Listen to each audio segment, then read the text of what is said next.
The studio lights of The View burned brightly as the cameras rolled, capturing every subtle shift in expression, every flicker of tension. It was supposed to be another lively morning discussion, spirited, opinionated, but ultimately controlled. But that day felt different from the start. Valerie Bertinelli sat poised in her chair, her posture relaxed but her eyes alert. Across the table, Joy Behar leaned forward slightly, already gearing up for what she clearly expected to be a fiery exchange. The topic of the day had shifted from lighthearted, celebrity news to something deeper: relationships, public scrutiny, and the emotional toll of living in the spotlight. At first, the conversation moved smoothly. Valerie spoke candidly about her personal experiences, her voice calm but layered with emotion. She shared insights about resilience, about being misunderstood, about the quiet strength it takes to rebuild your life when the world thinks it knows your story. Joy listened, nodding occasionally. But there was a sharpness in her gaze, a familiar spark that viewers had come to expect. When Valerie paused, Joy jumped in, her tone slightly more pointed. "But isn't it also true," Joy said, tilting her head, "that sometimes people invite that scrutiny? That they benefit from it when it suits them?" A faint shift passed over Valerie's face. Not anger, at least not immediately, but something firmer. Something grounded. "I don't think anyone invites pain," Valerie replied, her voice steady. "There's a difference between sharing your story and being judged for it." The audience murmured softly. The co-hosts exchanged glances. The energy in the room tightened just a little. Joy wasn't backing down. She leaned in again, pressing further. "But when you're a public figure, that's part of the deal, right? You put things out there. You have to expect reactions." Valerie inhaled slowly, her composure unwavering. "Expecting reactions doesn't mean accepting cruelty," she said. "And it definitely doesn't mean people get to rewrite your truth." There it was, the first real shift.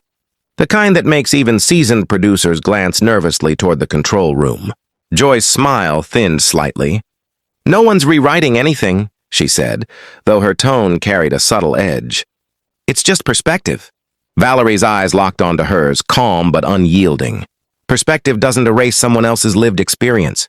For a brief moment, silence hovered over the table. Even the audience seemed to sense that something deeper was unfolding, not just a debate, but a clash of philosophies. Another co-host attempted to lighten the mood, tossing in a softer comment, but it didn't quite land. The tension lingered. Joy tried again, this time more direct. "I just think sometimes people play the victim a little too much," she said bluntly. That was the turning point. Valerie's expression changed. Not explosive, not dramatic, but resolute. She sat up straighter, her voice still controlled, but carrying a new weight. "I'm going to stop you right there," she said. The room froze. "That word, victim, gets thrown around way too easily," Valerie continued. "Speaking honestly about pain isn't weakness. It's accountability. It's growth." The audience responded with a ripple of applause, hesitant at first, then stronger. Joy raised an eyebrow, clearly surprised by the pushback. "I'm just saying—" "No," Valerie interrupted gently but firmly. "You're labeling, and that matters." The producers were now visibly tense off camera. Moments like this could go viral in seconds, for better or worse. Valerie didn't raise her voice. She didn't need to. Her calmness made her words land harder. "I came here to have a real conversation," she said, "not to be reduced to a narrative that doesn't belong to me." The applause grew louder. Joy leaned back, folding her arms slightly, her expression now more guarded. For once, she didn't immediately fire back.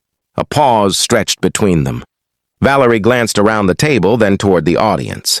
"We all have stories," she added, "and we owe each other the respect to listen without dismissing." Another co-host nodded in agreement, trying to gently steer the conversation forward. "That's a powerful point," she said. But something had already shifted. The dynamic wasn't the same anymore. Joy attempted one last comment, softer this time. "I didn't mean to dismiss anything," she said. Valerie gave a small, polite nod, but it didn't fully bridge the gap. "I understand," she replied. "But impact matters more than intent." That line landed like a quiet echo. The audience clapped again, more confidently now. Valerie took a breath, then looked down briefly as if making a decision. "I think I've said what I needed to say," she added. And then, without drama, without anger, she stood. The movement caught everyone off guard. "Thank you for having me," she said, her tone gracious but final. The co-hosts exchanged quick glances. Joy looked momentarily stunned, as if she hadn't expected the conversation to end this way. Valerie offered a small smile to the audience, then turned and walked off the set. The cameras followed her for a second longer than usual before cutting back to the table. A strange silence settled in. "Well," one co-host said softly, trying to recover, "that was a conversation." A few nervous laughs rippled through the audience. Joy adjusted her posture, clearing her throat. For once, she seemed at a loss for words. The segment moved on, but the moment lingered. Behind the scenes, producers scrambled, already anticipating the headlines, the clips, the reactions that would flood social media within minutes. But for viewers watching live, what stood out wasn't just the tension. It was the way Valerie handled it.